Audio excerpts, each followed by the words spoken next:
Bem-vindo ao canal do Guy, me chamo Thiago Toscano Ferrari e nós vamos para o nosso próximo episódio da série teológica com a temática Eclesiastes sob escrutínio. Como de praxe, nós elaboramos um roteiro em que nós vamos desenvolver esse estudo baseado em 4 tópicos. O primeiro dele é examinando o contexto de Eclesiastes, capítulo 9, do verso 5 ao 6. Segundo, os argumentos e eventos que parecem comprovar a mortalidade da alma. Terceiro, argumentos e eventos que comprovam a sobrevivência da alma após a morte. E o quarto, as considerações finais.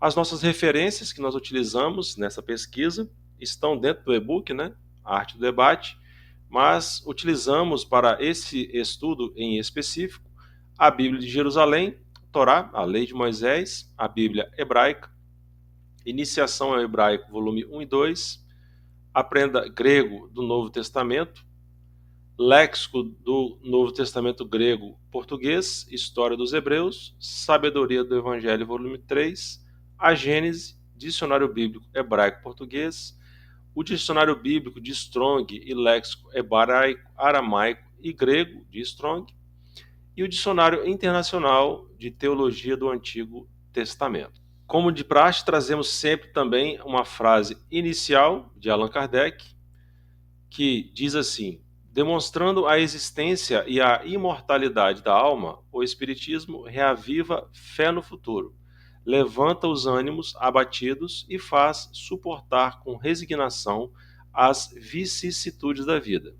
Vicissitudes aqui são os reveses, que podem acontecer tanto no sentido de algo bom que aconteça na nossa vida ou alguma dificuldade que venhamos a passar, uma mudança repentina do status quo em que estamos vivenciando. Então, no primeiro tópico, que é examinando o contexto de Eclesiastes, no capítulo 9, do verso 5 ao 6, a nossa fonte aqui é a Bíblia Hebraica, da editora Sefer. Segue a narrativa. Pois sabem os vivos que hão de morrer, mas nada mais podem saber os mortos, nem tampouco há para eles ainda qualquer recompensa, pois até a sua recordação já foi esquecida. Perdido está também seu amor, seu ódio, até sua inveja, e não tem mais qualquer porção do que ocorre sob o sol.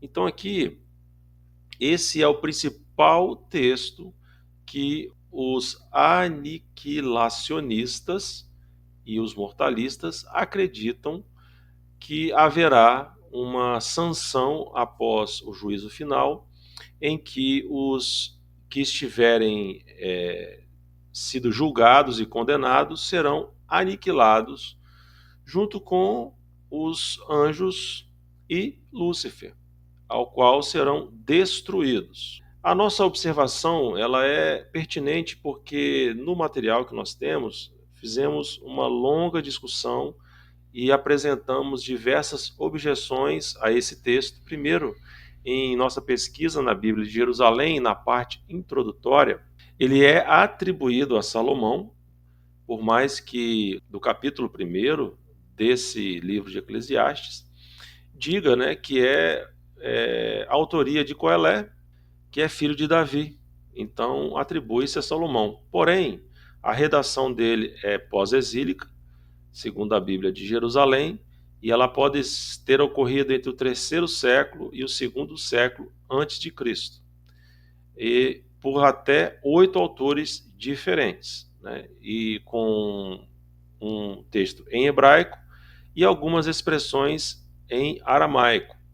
Então, o que vamos observar nesse texto é que há uma grande objeção nele, porque, sendo atribuído a Salomão, ele viveu até o capítulo 10 sobre uma falta de esperança diante do que ele estava vivenciando. Então, ele atribui que sob o sol, nem mesmo o seu amor ou o seu ódio ou qualquer tipo de sentimento haveria qualquer menção ou manifestação dessas emoções vividas por ele. Então, é uma grande objeção que se faz, inclusive, até a própria ressurreição, porque não havendo recordação ou até mesmo recompensa, você anula o fato da recompensa do pós-ressurreição. E isso traz sérios problemas para a teologia cristã. Então, se você não tem uma recompensa sob o sol, se você não tem emoções, se tudo está perdido, você anula até mesmo o efeito da parousia, que era a crença comum dos cristãos primitivos do retorno da vinda de Jesus. Então, esse texto aqui nada mais é do que ele reflete, sendo unicamente a falta de esperança de o seu autor principal, Salomão. No item 2, que são os argumentos e eventos que parecem comprovar a mortalidade da alma, nós temos duas referências da Bíblia de Jerusalém. A primeira delas está no capítulo 9, verso 15, sob o título da Nova Ordem do Mundo. Eu me lembrarei da aliança que há entre mim e vós, e todos os seres vivos. Toda a carne e as águas não mais se tornarão um dilúvio para destruir toda a carne. No hebraico significa bazar. Então, a destruição que existe aqui é a destruição do corpo físico. Então, quando se quer atribuir que no período pós-diluviano de Noé seria destruído tanto o corpo quanto a alma, não há embasamento nenhum nesse sentido. Em Gênesis, no capítulo 2, verso 7, que tem sob o título na Bíblia de Jerusalém, que é a experiência da liberdade ou paraíso. Segue a narrativa. Então Yahvé, Deus, modelou o homem com a argila do solo, insuflou em suas narinas um hálito de vida e o homem se tornou um ser, ou em hebraico, nefesh, vivente, ser vivo. Nefesh é como se fosse a junção do corpo físico com o hálito de vida, né? O sopro divino, que seria um ser integral, uma alma vivente, que tem essa integralidade entre corpo e espírito, ou até uma tricotomia entre corpo, alma e espírito, dependendo do livro que nós vamos ler, do Antigo como do Novo Testamento. Então, quando se trata da destruição, é a destruição do corpo físico, nada mais além disso. É preciso irmos na obra História dos Hebreus para entendermos o conceito de Gênesis no capítulo 2. Segue a narrativa de Flávio José. Moisés fala ainda mais particularmente da criação do homem. Ele diz que Deus tomou pó da terra, fez o homem e, com a alma, inspirou nele o espírito e a vida. Ele acrescenta que esse homem foi chamado Adão, que em hebreu significa ruivo, porque a terra de que ele foi formado era dessa cor, que é a cor da terra natural e a qual se pode chamar virgem. Deus mandou vir os animais, tanto os machos quanto as fêmeas, para diante de Adão, e este, o primeiro de todos os homens, deu-lhes os nomes que conservam ainda hoje. Item 3. Deus, vendo que Adão estava sozinho, enquanto os outros animais tinham cada qual uma companheira, quis também dar-lhe uma consorte. Para isso, quando ele estava adormecido, tirou-lhe uma das costelas, da qual formou a mulher. E logo que Adão a viu, percebeu que ela havia sido tirada dele e que era parte dele mesmo. Os hebreus dão à mulher o nome de Issa, e que foi a primeira de todas, chamou-se Eva, isto é, mãe de todos os viventes. Aqui nós temos no dicionário de Strong duas análises que nós vamos fazer sobre Adam. Então, confrontando com a obra de José, ela quer dizer realmente ser vermelho, né? Ou sendo vermelho, ruivo, da qual encontra-se na narrativa de José.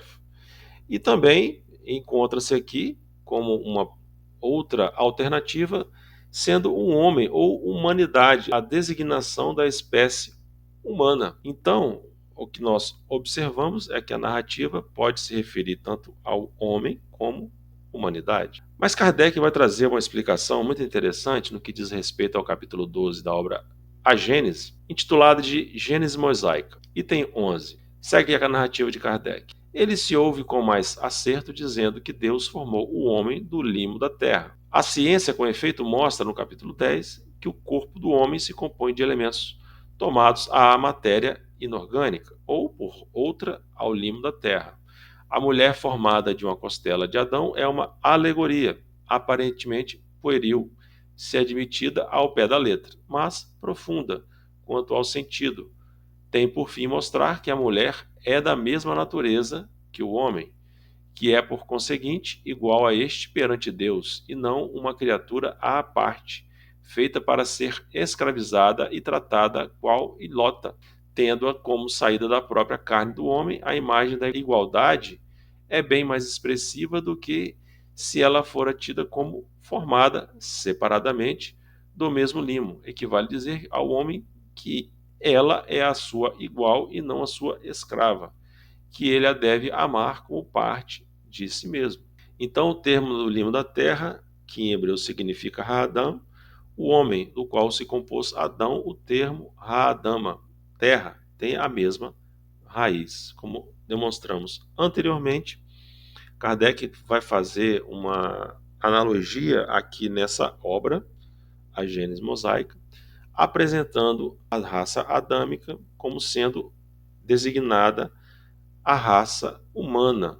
E aí, com diversos troncos dessas raças, e com um aprofundamento nessa obra, trazendo aqui elementos claros de que o texto é alegórico e não literal de um personagem, né, ao qual tanto o homem como mulher na narrativa bíblica são iguais, nesse caso, e o Adão, nessa concepção, representa a humanidade. E aí tem a sua queda, né, a perda do paraíso e outras explicações mais da obra que não vem ao caso no momento. Quando fomos ao Evangelho de Mateus, na Bíblia de Jerusalém, no capítulo 10, do verso 26 ao 33, sob o tópico de falar abertamente e sem medo, segue a narrativa do evangelista, ao qual entendemos ser uma assertiva de Jesus. Não tenhais medo deles, portanto, pois nada há de encoberto que não venha a ser descoberto, nem de oculto que não venha a ser revelado. O que vos digo às escuras, dizei-o à luz do dia. O que vos é dito aos ouvidos, proclamai sobre os telhados.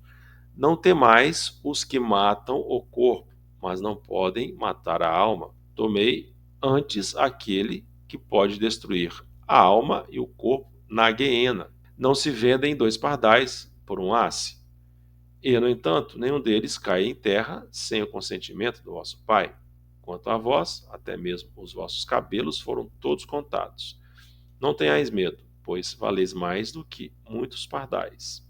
Todo aquele, portanto, que se declarar por mim diante dos homens, também eu me declararei por ele diante de meu Pai que está nos céus. Aquele, porém, que me renegar diante dos homens, também o renegarei diante de meu Pai que está nos céus.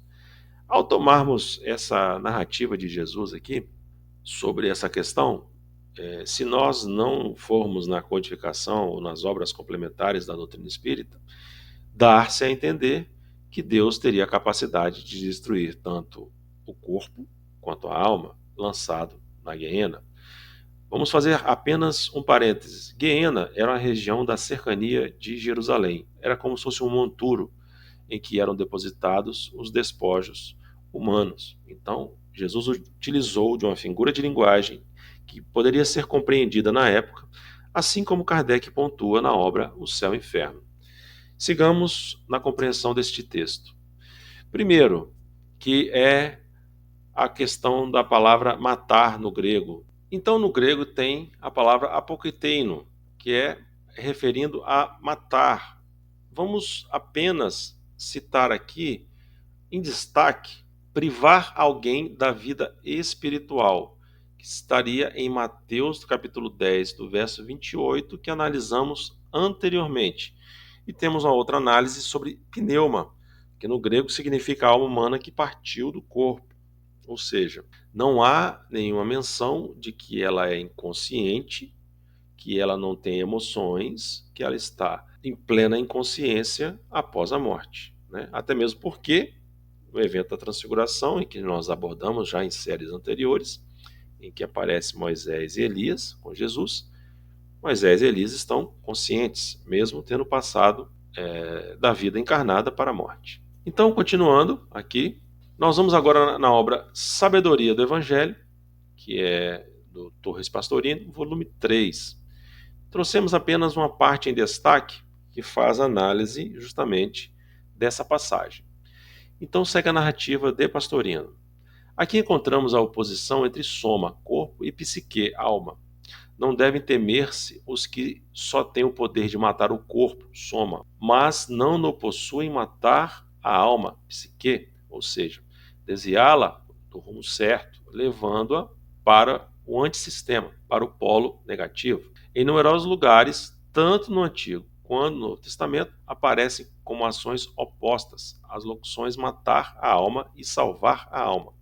A alma, psique, é o corpo astral, que plasma o corpo físico na reencarnação e aparece no físico sob a forma de sangue, conforme Deuteronômio, capítulo 12, verso 23. A distinção entre matar o corpo, soma, e matar a alma é bem mais clara nas Escrituras. Quem mata o corpo apenas destrói o veículo mais denso, mais grosseiro, mas, com isso, não afeta o corpo astral, a alma, já que esta prossegue sua mesma vida em outro plano de vibrações e, de modo geral, não é prejudicado senão por perturbação momentânea, pois, de qualquer forma, dirimiu um karma que o alivia de dívidas do passado. Por tudo isso, a alma se vê salva da garra dos perseguidores. Já a morte da alma se apresenta sobre outros aspectos muito mais graves. É atingido o próprio corpo astral, que se perturba profundamente e, ao chegar do outro plano de vibrações, permanece desequilibrado de tal forma que só novo mergulho no Vale das Lamentações, na reencarnação terráquea, poderá reequilibrá-lo através do esquecimento temporário. Então, o que é narrado aqui por Pastorino, que ele traz até um conceito sobre psique, né, que também é nesse sentido do grego da alma, né, que seria o espírito encarnado, que essa morte da psique, ela é uma morte deliberadamente que faz sentido de uma falta de equilíbrio desse corpo perispiritual. É claro que Pastorino vai fazer uma longa análise desse texto, trouxemos apenas uma parte, e em resumo, basicamente isso. É como se houvesse ali uma clara definição de que essa morte da alma seria uma destituição da vida imanente com Cristo pertencente na nossa vida enquanto encarnados. Ao item 3, sobre os argumentos e eventos que comprovam a sobrevivência da alma após a morte, trouxemos o item 253 da obra História dos Hebreus, que já comentamos anteriormente em séries anteriores, em se tratando do texto de 1 Samuel, capítulo 28, que é a aparição do espírito de Samuel para Saul, ante o enfrentamento de Saul, do exército dos judeus contra os filisteus. Então aqui trouxemos apenas um pequeno resumo. Julgo oportuno acrescentar outra reflexão que poderá ser útil a todos, particularmente aos reis, aos príncipes, aos grandes, aos magistrados, às outras pessoas constituídas em dignidade e a todos os que, sob qualquer condição, têm a alma grande e nobre, a fim de inflamá-los de tal modo à virtude, que não haja penas nem tributações que não aceitem ou perigos que não desprezem até mesmo a morte, para conquistar uma reputação imortal, chegando a dar própria vida pelo bem da pátria. Vimos o que fez Saul, pois, ainda que Samuel tivesse avisado de que seria morto com seus filhos na batalha, preferiu perder a vida a praticar um ato indigno de um rei, como, para conservá-la, abandonar o exército, o que seria o mesmo que entregá-lo nas mãos dos inimigos. Então, como observamos, a narrativa de Joséfo confirma a manifestação do espírito de Samuel plenamente consciente para os hebreus do primeiro século, como entendimento comum. Partindo das nossas considerações finais, então nós vamos agora fazer o encerramento com a conclusão que chegamos é que a compreensão de apenas um significado para a Nefesh, como sendo compreendida somente como a alma, passa a ligeira impressão de que a alma não sobrevive após a morte. Contudo, pelo exposto está, não é a expressão da verdade. tendo que a cada contexto a sua análise pormenorizada e a aplicação do significado correto, principalmente quando se tratam de alegorias, ainda por cima dos originais. Então deixamos aqui, portanto, a mensagem de Lísias, do romance Chico Xavier, acerca da sua obra Nosso Lar, aos quais todos nós nos reencontraremos para continuarmos no aprendizado e diálogo fraterno. A Terra, que é uma cópia daqui, Nosso Lar, André. Mas tudo tem um porquê e um sentido que você vai ver. Espero ter esclarecido, em especial aos aniquilacionistas e mortalistas, ao qual muito estimo, e parafraseando Jesus através do seu discípulo amado, na verdade, te digo que nós dissemos o que sabemos e testificamos o que vimos, e não aceitais o nosso testemunho, conforme narrado no Evangelho de João, capítulo 3, do verso 11, sobre o diálogo entre Jesus e Nicodemos. Segue o nosso site, as nossas redes sociais, ao qual nós agradecemos vocês. E se vocês gostaram do conteúdo, se inscreva no canal, ative os sinos das notificações, curtam e compartilhem nas redes sociais e até o próximo conteúdo, na certeza de que semanalmente temos conteúdos novos para vocês aqui. Não deixem de ativar o sino das notificações. Um abraço e até breve.